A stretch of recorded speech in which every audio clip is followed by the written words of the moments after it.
कहानी की शुरुआत होती है घने जंगल के बीचों बीच एक बड़ी नदी से, जहां जेफ नाम का एक आदमी अपने कुछ साथियों के साथ इसी नदी में आगे की तरफ बढ़ रहा होता है। ये लोग सांपों को पकड़कर उसे शहर में बेचा करते थे, लेकिन आज ये लोग जिस जगह सांप पकड़ने जा रहे थे वो जगह बहुत ज्यादा खतरनाक थी। यहाँ बोट का कैप्टन भी जेफ से कहता है कि जिस जगह तुम लोग जा रहे हो वो जगह श्रापित है और जहरीले सांपों से भरी हुई है, और मैंने सुना है कि वहाँ क्रिम्सन नाम का एक बहुत ही बड़ा एनाकोंडा रहता है। जो भी उस जगह पर जाता है वो एनाकोंडा उसे मार देता है। लेकिन जेफ मुस्कुराते हुए बोट के कैप्टन से कहता है कि बस तुम मुझे वहां तक पहुंचा दो, वहां तुम्हें तुम्हारे पैसे मिल जाएंगे और तुम अपनी बोट को लेकर वापस आ जाना। जेफ सांपों को पकड़ने का एक एक्सपर्ट शिकारी था और आज जेफ खास उस क्रिम्सन एनाकोंडा को पकड़ने के लिए इस जंगल में आया था। कुछ देर बाद ये लोग उस जगह तक पहुंच जाते हैं और यहाँ बोट का कैप्टन जेफ से ज्यादा पैसे मांगने की डिमांड करता है, क्योंकि ये एक बहुत खतरनाक जगह थी और यहाँ तक किसी को पहुँचाना एक बहुत ही बड़ा रिस्की काम था। जेफ भी इनकार नहीं करता और वो जेब से पैसे निकालकर उसे दे देता है। लेकिन जैसे ही बोट का कैप्टन पैसे लेने के लिए दोनों हाथ आगे बढ़ाता है, तब जेफ जानबूझकर पैसे नीचे गिरा देता है, जिसे खुशी खुशी बोट का कैप्टन उठाने लगता है। पैसे उठाने के बाद जब वो मुस्कुराते हुए जेफ की तरफ देखता है, तब जेफ उसके गले में चाकू घोंपकर उसे मार देता है और बेरहमी से उसका गला काटकर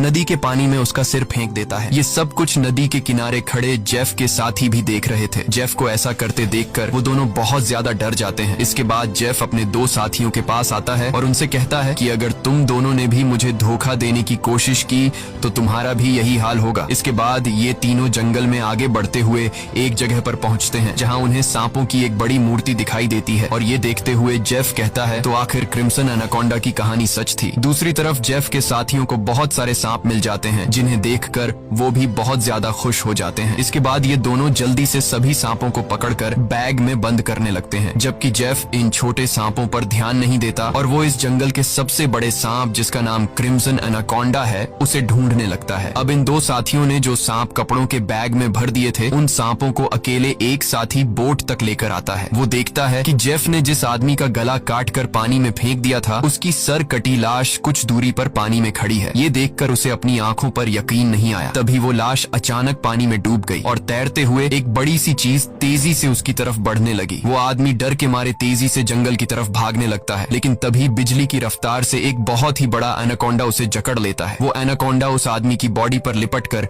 उसकी हड्डियां तोड़ देता है और अपना बड़ा सा मुंह खोलकर उसे खाने लगता है। दूसरी तरफ हम उस आदमी के दूसरे साथी को देखते हैं, जो सांपों से भरे एक बैग को लेकर जंगल में आगे की तरफ बढ़ रहा होता है। तभी वो अचानक एक जगह पर रुककर कुछ ऐसा देख लेता है जिससे वो बहुत ज्यादा डर जाता है। असल में उसने उसी बड़े एनाकोंडा की बॉडी को रेंगते हुए देख लिया था। जैसे ही वो एनाकोंडा एक पेड़ पर चढ़ रहा था, तो उसके पेट को देखकर साफ लग रहा था कि उसने किसी इंसान को जिंदा निगल लिया है। अब इससे पहले कि वो आदमी अपनी जान बचाकर भाग पाता, तभी वो एनाकोंडा उसके साथी की लाश को उगल देता है। इसके बाद वो सांप उस आदमी को भी पकड़ लेता है। वो सांप उस आदमी को जकड़कर जोर से दबाता है और पेड़ से लिपटकर उस आदमी को भी खाने लग जाता है। ये सब कुछ ही दूर से जेफ भी देख रहा होता है और ये देखकर जेफ अपने साथी को बचाने के बजाय खुश हो रहा था, क्योंकि जेफ भी यही चाहता था कि कोई उस सांप का चारा बन जाए और जब चारे को खाते समय सांप का ध्यान भटक जाए, तब जेफ सांप को बेहोश करके मार दे। इसके बाद जेफ अपना शॉटगन निकालकर सांप को बेहोश करने ही वाला था कि तभी अचानक जंगल के सभी जानवर और बर्ड्स शोर मचाने लगे, जिनकी आवाज सुनते हुए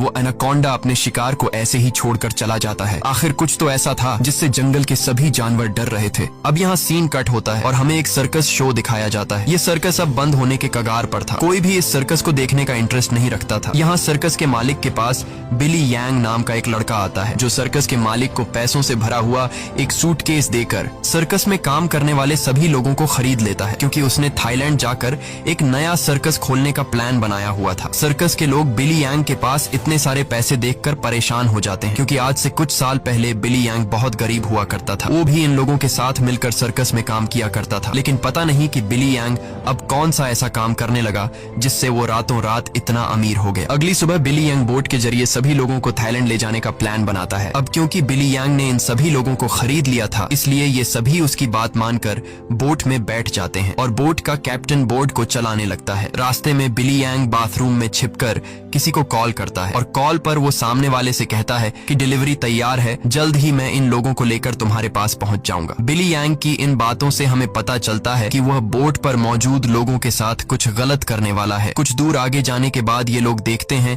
कि आगे का रास्ता बंद है, जहां लकड़ी और कई सारे कंटेनर्स रखकर किसी ने रास्ता रोक दिया था। तब बोट का कैप्टन कहता है कि हम दूसरे रास्ते से जा सकते हैं, लेकिन उस रास्ते से जाते हुए हमें थाईलैंड पहुंचने में बहुत टाइम लगेगा। इसलिए बिली यांग को कैप्टन का आइडिया पसंद नहीं आता। वो कैप्टन को धमकी देता है कि जो भी हो हमें वक्त पर थाईलैंड पहुंचना है, क्योंकि वहां हमारा शो है जिसके पैसे मैं एडवांस ले चुका हूं। अगर हमने शो नहीं किया तो हम बर्बाद हो जाएंगे। कैप्टन कहता है कि अगर तुम लोग लंबे रास्ते से नहीं जाना चाहते तो फिर हमारे पास यही एक रास्ता है। वह कहता है कि हम इन सारी चीजों को बॉम्ब से उड़ा देंगे और अपना रास्ता बनाकर यहाँ से निकल जाएंगे। बिली यांग को कैप्टन की बात ठीक लगती है और वो इसके लिए तैयार हो जाता है, लेकिन उन्हें पता नहीं था कि ये लोग कितनी बड़ी गलती करने जा रहे हैं। इसके बाद ये लोग कंटेनर्स के पास बॉम्ब रखते हैं और फिर उन्हें रिमोट से उड़ा देते हैं। ऐसा करने से उनका रास्ता तो साफ हो गया, लेकिन धमाके की वजह से ढेर सारे सांप उनके बोट पर गिर जाते हैं, क्योंकि उन सभी कंटेनर्स में सांप भरे थे। डर के मारे ये लोग यहाँ वहाँ भागने लगते हैं। अब पूरी बोट सांपों से भर चुकी थी और ये सांप बोट पर मौजूद लोगों को डसने लगते हैं। यहाँ लेनी नाम की एक लड़की समझदारी से काम लेते हुए पाइप के जरिए प्रेशर से पानी खोल देती है और अपने आसपास जितने भी सांप होते हैं सबको बोट से नीचे पानी में गिरा देती है। बिली यांग डर के मारे बोट के बाथरूम में छिप जाता है, लेकिन तभी अचानक बाथरूम की छत टूट जाती है और बहुत सारे सांप बिली यांग के ऊपर गिर जाते हैं। उनसे बचने के लिए वह नदी में कूद जाता है और तैरते हुए किनारे तक पहुंचता है, लेकिन वहां पर भी एक किंग कोबरा उसके सामने आ जाता है। अब इससे पहले कि वो किंग कोबरा बिली को काट पाता, तभी कोई आदमी सांप पर पैर रखकर उसे कुचल देता है और बिली यांग की जान बचा लेता है। यह इंसान कोई और नहीं बल्कि जेफ था। अब जेफ ने बिली की जान बचाई थी, इसलिए बिली उसे अपने बोट पर ले आता है। जेफ यहाँ सभी से झूठ कहता है कि मैं एक वाइल्ड एक्सप्लोरर हूँ और एक एक्सीडेंट की वजह से यहाँ जंगल में फंस गया हूँ। तभी सर्कस के एक आदमी जिसका नाम जियाओ है, उसके कान में तेज दर्द होने लगता है। दर्द इतना ज्यादा था कि वह नीचे गिर जाता है। जब जेफ उसके कान में गौर से देखता है तो उसे पता चल जाता है कि जियाओ के कान में तकलीफ क्यों हो रही है। इसके बाद जेफ अपनी उंगली पर एक कट लगाकर उसे जियाओ के कान के पास ले जाता है और तभी जियाओ के कान से एक पतला जहरीला सांप निकलकर जेफ की उंगली को काट देता है, लेकिन सांप के काटने के बावजूद जेफ को कुछ नहीं होता और वह उस पतले सांप को पानी में फेंक देता है। ये देखकर लेनी बहुत हैरान हो जाती है और सोचने लगती है कि आखिर सांप के काटने के बाद भी जेफ पर जहर का असर क्यों नहीं हुआ। लेनी भी सांपों के बारे में जानकारी रखती थी। वह जानती थी कि एक सांप के जहर से इम्यून होने के लिए इंसान को बहुत सारा सांप का जहर अपने शरीर में डालना पड़ता है, तब जाकर उस इंसान पर सांप के जहर का असर नहीं होता। ये सारी चीज वह बिली यांग को भी बताती है और कहती है, मुझे जेफ ठीक नहीं लग रहा। तुमने भी देखा कि सांप ने उसे उंगली पर काटा, लेकिन जेफ को कुछ नहीं हुआ। लेकिन बिली यांग लेनी की बातों पर ध्यान नहीं देता और कहता है कि हमें जेफ का शुक्रिया अदा करना चाहिए, क्योंकि उसने मेरी और हमारे एक साथी की जान बचाई है। दूसरी तरफ जेफ इस बोट के कैप्टन से मिलता है। जेफ बोट के कैप्टन को ढेर सारे पैसे देकर एक नक्शा दिखाता है और बोट के कैप्टन से कहता है कि अगर तुमने मुझे नक्शे पर बताई गई जगह पर पहुंचाया तो मैं वहां पहुंचकर तुम्हें और भी ढेर सारे पैसे दूंगा। कैप्टन उस जगह का नाम सुनते ही बंदूक उठाकर जेफ पर तान देता है। वह कहता है कि अगर दोबारा तुमने वहां जाने की बात की तो मैं तुम्हें गोली मार दूंगा। दरअसल कैप्टन भी उस जगह के बारे में जानता था कि वहां एक बहुत ही खतरनाक क्रिम्सन नाम का एनाकोंडा रहता है। यह सुनकर जेफ वहां से चला जाता है। कैप्टन बोट में बैठकर मछलियां पकड़ने लगता है, लेकिन तभी हम देखते हैं कि कैप्टन जिस फिशिंग रॉड से मछलियां पकड़ रहा था वह फिशिंग रॉड नीचे से कोई जोर से खींचता है, जिसकी वजह से वह फिशिंग रॉड कैप्टन के हाथ से छूटकर नीचे गिर जाती है। अब कैप्टन उस फिशिंग रॉड को उठाने के लिए नीचे झुकता है, लेकिन तभी उसे कोई पानी में नीचे खींच लेता है। दरअसल कैप्टन को किसी और ने नहीं बल्कि जेफ ने पानी में नीचे खींचा था। कैप्टन को मारने के बाद जेफ कैप्टन की बॉडी को उस जंगल में मौजूद एनाकोंडा को बुलाने के लिए चारे के तौर पर इस्तेमाल करता है। कुछ देर बाद सभी कैप्टन को ढूंढने लगते हैं, लेकिन बोट का कैप्टन उन लोगों को कहीं पर भी नहीं मिलता। लेनी को जेफ पर शक होने लगता है कि कहीं जेफ ने उसे मार तो नहीं दिया। वह जेफ से पूछती है कि कैप्टन कहाँ है, लेकिन जेफ कहता है कि मुझे कैप्टन के बारे में कुछ भी नहीं पता। वह यह भी कहता है कि यह जंगल है, यहाँ इंसानों का गायब होना आम बात है। तभी अचानक पूरे जंगल में एक अजीब सा शोर छा जाता है। जंगल के सभी परिंदे और जानवर शोर मचाकर भागने लगते हैं। तभी एकदम से उन सबको पानी में कुछ अजीब सी हलचल सुनाई देती है। एक साथी कहता है कि यह आवाज कैसी है। तब जेफ खुश होकर कहता है कि कुछ बड़ा आने वाला है। जेफ की खुशी से ये साफ जाहिर हो रहा था कि जैसे वह इस आने वाले खतरे का इंतजार कर रहा था। तभी हम देखते हैं कि नदी की गहराई में एक बहुत ही बड़ा एनाकोंडा जेफ के लगाए जाल की तरफ बढ़ रहा है। जेफ का लगाया हुआ फिशिंग रॉड जोरों से नीचे की तरफ खींचता है। अब जेफ एनाकोंडा को पकड़ने के लिए फिशिंग रॉड को पकड़ने की कोशिश करता है, लेकिन वह एनाकोंडा इतनी आसानी से जेफ के जाल में कहां फंसने वाला था। तभी वह एनाकोंडा उनके सामने आ जाता है। यह वह एनाकोंडा आकार में बहुत बड़ा और बेहद डरावना था, जिसे देखकर सबके गले में सांसें अटक जाती हैं। जेफ ने जो फिशिंग रॉड की रस्सी पकड़ी हुई थी, एनाकोंडा उस रस्सी को जोर से खींचता है, जिससे जेफ नीचे पानी में गिर जाता है। वह एनाकोंडा जेफ को पानी में इधर उधर पटकने लगता है, लेकिन जेफ इतनी आसानी से हार मानने वाला नहीं था। वह खुद को बचाने के लिए तैरते हुए उसी नदी में मौजूद एक छोटी बोट पर चढ़ जाता है और एनाकोंडा को पकड़ने वाले जाल की रस्सी को उसी बोट से बांध लेता है। अब वह बोट पर खड़े होकर एक नुकीले औजार से उस एनाकोंडा पर वार करता है, लेकिन उस वार से एनाकोंडा पर कुछ ज्यादा असर नहीं होता। एनाकोंडा जेफ को पकड़ लेता है। वह एनाकोंडा जेफ के साथ साथ उस बोट के ऊपर लिपटकर नीचे पानी में डुबो देता है। दूर खड़े ये लोग यह सब कुछ देख रहे थे और उन्हें लगता है कि जेफ मारा गया, लेकिन अगले ही पल जेफ तैरता हुआ पीछे से वापस बोट में आ जाता है। ये देखकर सभी लोग हैरान रह जाते हैं। अब जेफ फिर से पानी में एनाकोंडा ढूंढने लगता है, लेकिन उसे नहीं पता था कि एनाकोंडा अब पानी में नहीं बल्कि उसके पीछे बोट की छत पर है। एनाकोंडा सबके सामने अपने मुंह से कैप्टन की बॉडी को उगल देता है। ये देखकर बोट पर सभी लोग बहुत डर जाते हैं। ये लोग एनाकोंडा से खुद को बचाने के लिए इधर उधर भागने लगते हैं। वह एनाकोंडा कमरे में बंद सर्कस के 2 साथियों को मारने ही वाला था कि तब भी पीछे से जेफ हाथ में एक नुकीला औजार लिए एनाकोंडा पर हमला कर देता है, जिससे एनाकोंडा और भी ज्यादा गुस्सा हो जाता है और अब एनाकोंडा जेफ की तरफ बढ़ने लगता है। लेकिन जेफ एनाकोंडा से खुद को बचाते हुए उससे छिप जाता है, मगर एनाकोंडा भी जेफ का पीछा नहीं छोड़ता।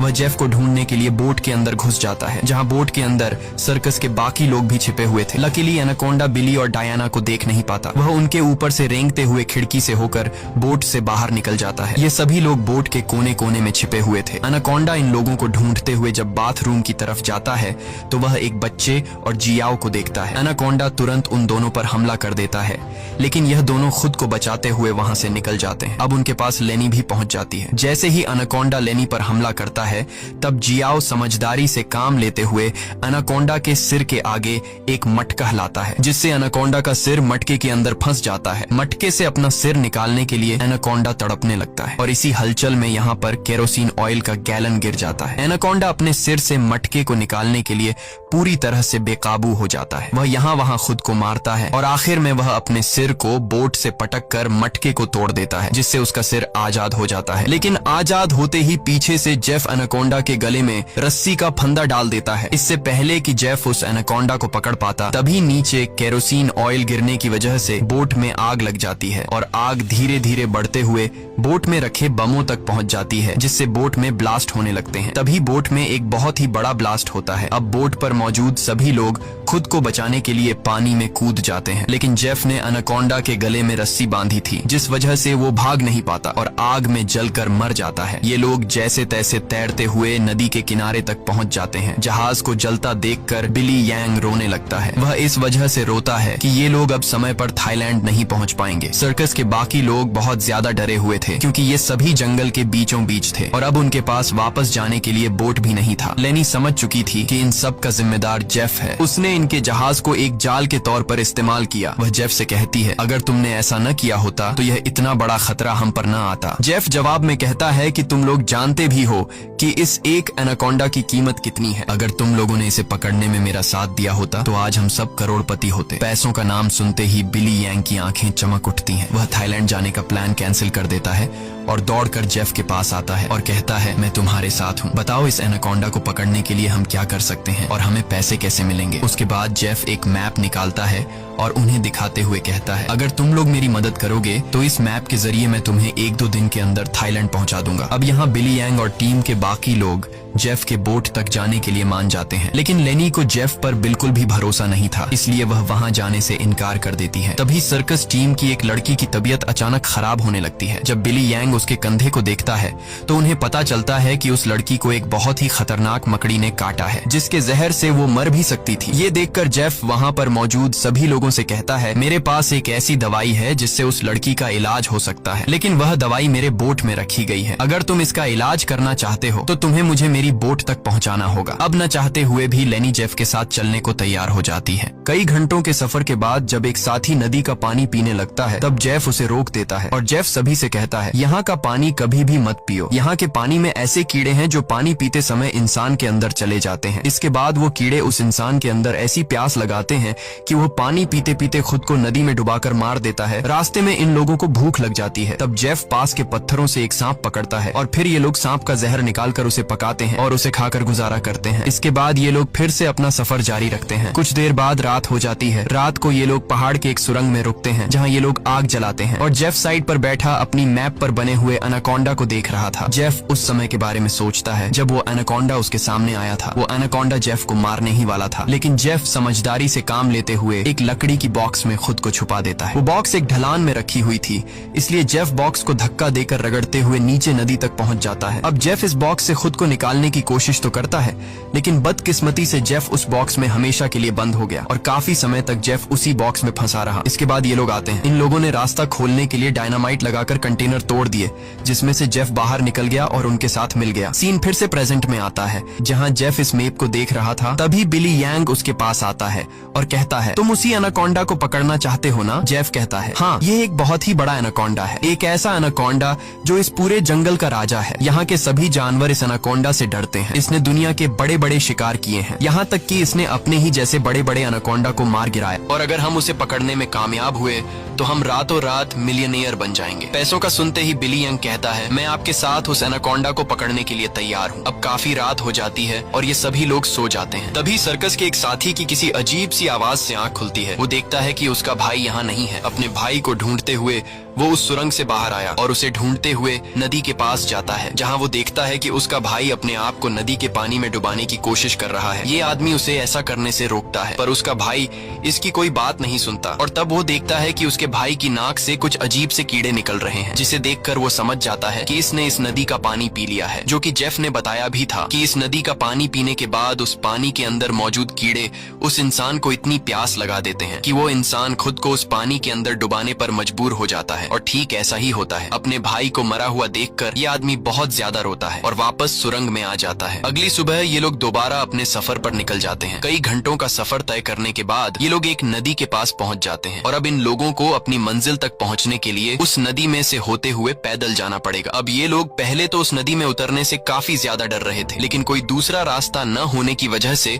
मजबूरन इन लोगों को उस नदी में उतरना पड़ता है। थोड़ा ही आगे जाने के बाद अचानक एक लड़का नीचे की तरफ इशारा करता है और हम देखते हैं कि इन लोगों को एक बड़े एनाकोंडा ने चारों तरफ से घेर लिया है। इनका एक साथी जिसका भाई रात को ही मरा था, वह डर के मारे सबके पीछे आ रहा था, लेकिन तभी पीछे से एक बड़ा एनाकोंडा उस पर हमला कर देता है और उसे बुरी तरह से जकड़ लेता है। लेनी उसकी मदद करने के लिए आगे बढ़ती है, पर वह ज्यादा कुछ नहीं कर पाती क्योंकि उसके पहुंचने से पहले ही एनाकोंडा उस आदमी की हड्डियों को तोड़ चुका था और फिर वह एनाकोंडा उस आदमी को अपने साथ पानी में डुबा देता है। अब ये लोग अपनी जान बचाने के लिए नदी में आगे की तरफ भागने लगते हैं। कुछ देर बाद आखिर ये सब लोग जेफ की बोट तक पहुंच जाते हैं, जहां जेफ अपने वादे के मुताबिक उन लोगों को उस लड़की के लिए एंटीडोट दे देता है जिसे कंधे पर जहरीली मकड़ी ने काटा था। अब यहाँ से थाईलैंड की जमीन भी काफी करीब थी और ये सभी थाईलैंड जाने के लिए निकलते हैं, लेकिन तभी जेफ उन लोगों को रोक देता है। दरअसल जेफ इसलिए इन लोगों को इस जगह पर लाया था ताकि वो इन लोगों को चारे की तरह इस्तेमाल कर सके। जेफ उन सब लोगों से कहता है कि मैं तुम सब लोगों को वादे के मुताबिक सही सलामत यहाँ तक ले आया हूँ, लेकिन अब तुम लोगों को भी अपना वादा पूरा करना होगा, तुम्हें मेरी मदद करनी होगी। तब वो छोटा बच्चा जेफ से कहता है कि अगर तो तुम्हारी ये मदद उस एनाकोंडा से जुड़ी है तो हम तुम्हारी कोई मदद नहीं करेंगे। इनकी ये बातें सुनते ही जेफ अपनी बंदूक निकाल लेता है और बिली यांग भी चाकू निकालकर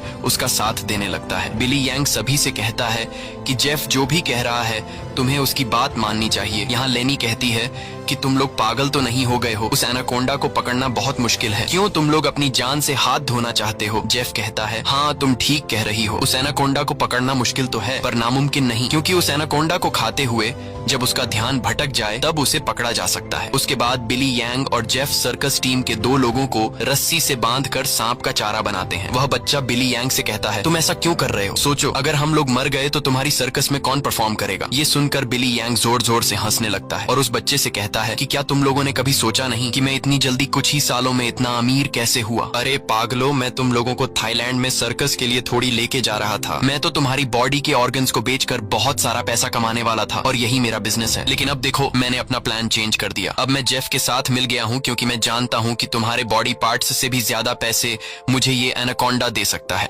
दूसरी तरफ जेफ ने उन 2 लड़कियों को भी बांध दिया था और अब वो एक लड़की से बदतमीजी करने लगा था। अब यहाँ वो लड़की समझदारी से काम लेते हुए ऐसा दिखाती है कि वो जेफ का साथ देना चाहती है। जेफ उसकी चाल को समझ नहीं पाता। वो लड़की जेफ के करीब आकर जेफ के बालों में हाथ मारने लगती है और मौका मिलते ही वो लड़की जेफ की पॉकेट से गन निकालकर जेफ पर तान देती है। अब वो लड़की जैसे ही जेफ को शूट करती है तो बंदूक से गोली नहीं चलती, क्योंकि उसको बंदूक का लॉक खोलना नहीं आ रहा था। अब जेफ गुस्से में आकर उससे बंदूक छीन लेता है और उसी लड़की पर तान कर उसे मारने ही वाला होता है कि तब तक लेनी ने भी खुद को आजाद कर लिया था और वो एक शीशे के नुकीले टुकड़े से जेफ के पेट पर वार करती है। अब जेफ लेनी को धक्का देकर पीछे धकेल देता है, लेकिन तब वो दूसरी लड़की भी जेफ पर हमला कर देती है और पीछे से लेनी भी जेफ से बंदूक छीनने की कोशिश करती है। इसी हाथापाई में गोली चलने की आवाज आती है, लेकिन पता नहीं चल पाता कि ये गोली किसको लगी। दूसरी तरफ हम उन दो लोगों को देखते हैं जिन्हें बिली यांग ने एनाकोंडा के लिए चारा बनाया था। वो दोनों बेचारे डर के मारे तड़प रहे होते हैं। कुछ देर बाद एक बड़ा सा एनाकोंडा उन दोनों को खाने के लिए धीरे धीरे उनकी तरफ बढ़ने लगता है, जबकि दूर खड़ा बिली यांग मजे से ये सारा नजारा देख रहा था। बिली यांग इंतजार में था कि कब वो एनाकोंडा उन पर हमला करेगा और मैं रस्सी को खींचकर उस एनाकोंडा को पकड़ लूंगा। लेकिन वो ये नहीं जानता था कि जहां पर वो खड़ा है ठीक उसके ऊपर से एक दूसरा एनाकोंडा उस पर हमला करने के लिए आगे बढ़ रहा है। अब इससे पहले कि बिली यांग उस एनाकोंडा को देख पाता,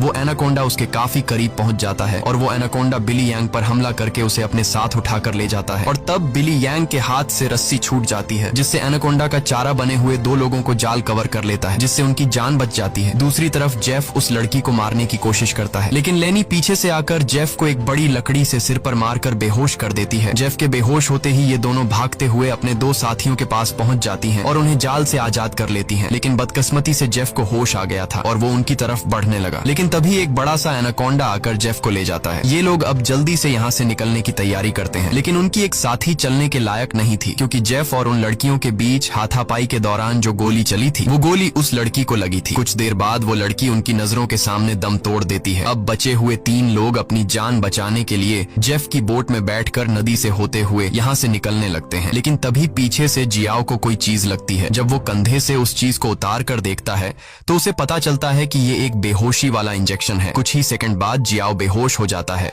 और जियाओ को बेहोश करने वाला कोई और नहीं बल्कि जेफ ही था, यानी उस एनाकोंडा के हमले से भी वो बच गया था और उसने एनाकोंडा का सिर काटकर उसे मार दिया था। अब जेफ उन तीनों को पकड़कर एनाकोंडा के चारे के लिए बांध देता है और उनके चारों तरफ तेज धार वाली लोहे की तार बांध देता है और साथ में वहां पर खून भी छिड़क देता है, जिसके बाद वो उनके जाल की रस्सी को पकड़कर यहाँ से कुछ दूर खड़ा हो जाता है। कुछ देर बाद कई सारे एनाकोंडास खून को सूंघते हुए उन तीनों की तरफ बढ़ने लगते हैं। ये तीनों बहुत ज्यादा डरे हुए होते हैं और उनको अपनी मौत आंखों के सामने नजर आ रही होती है। ये सभी एनाकोंडास उन तीनों को मारने के लिए उनके काफी करीब पहुंच जाते हैं, लेकिन तभी एक बार फिर से जंगल के सभी जानवर शोर मचाकर भागने लगते हैं और यहाँ पर मौजूद सभी एनाकोंडास भी किसी को देखकर एक एक करके भागने लगते हैं। लेकिन एक एनाकोंडा अभी भी उन तीनों को मारने के लिए रुका हुआ था, पर तभी वहाँ पर क्रिम्सन एनाकोंडा आ जाता है और वो उस अकेले रुके हुए सांप पर हमला करके उसे एक ही झटके में मार देता है। यहाँ हम उस क्रिम्सन एनाकोंडा को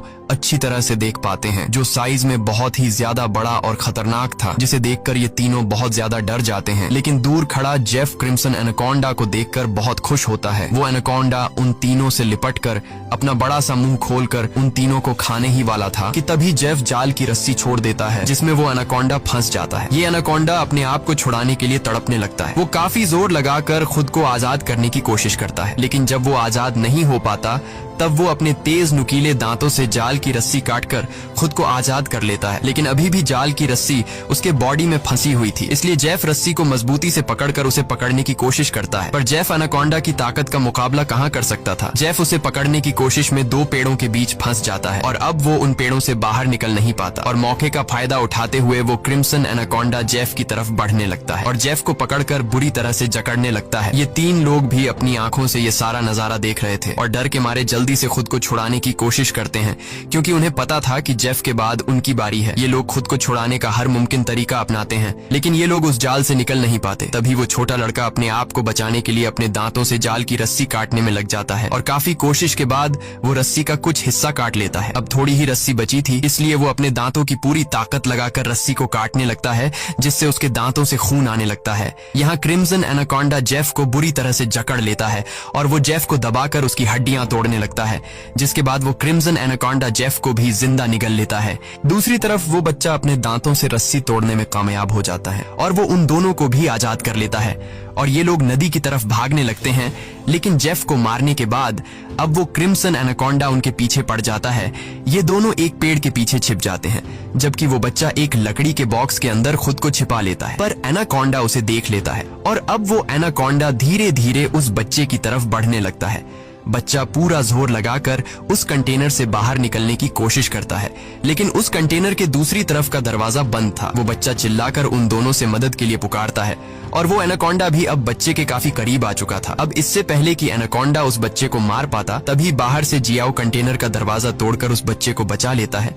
अब ये तीनों फिर से अपनी जान बचाने के लिए एनाकोंडा से भागने लगते हैं, लेकिन ये पूरा जंगल उसी एनाकोंडा का था। इस जंगल में होते हुए ये लोग उससे बचकर नहीं जा सकते थे, इसलिए ये लोग एक पेड़ के पीछे छिप जाते हैं। पर तभी कुछ दूरी पर वो एनाकोंडा उन्हें देख लेता है। उन्हें देखते ही वो एनाकोंडा तेजी से उनकी तरफ आने लगता है। ये लोग खड़े होकर अपनी मौत का इंतजार करने लगते हैं, क्योंकि ये लोग जान चुके थे कि अब उनकी जान नहीं बच पाएगी। पर जैसे ही वो एनाकोंडा अपना बड़ा मुंह खोलकर उन पर हमला करता है, तभी एक मजबूत लोहे की नुकीली तार से उसका सिर बीच से कट जाता है। ये नुकीली तार असल में जेफ ने बिछाई थी, जिससे क्रिम्सन एनाकोंडा का खात्मा हो जाता है। ये लोग यकीन नहीं करते कि उनकी जान बच गई और ये लोग काफी देर तक उसकी बॉडी को देखते रहते हैं और फाइनली ये लोग जल्दी से उस जंगल को छोड़कर यहाँ से निकल जाते हैं। इसी के साथ ये कहानी खत्म हो जाती है। अगर आपको ये वीडियो अच्छी लगी हो तो हमारे चैनल को सब्सक्राइब और वीडियो को लाइक जरूर कीजिएगा।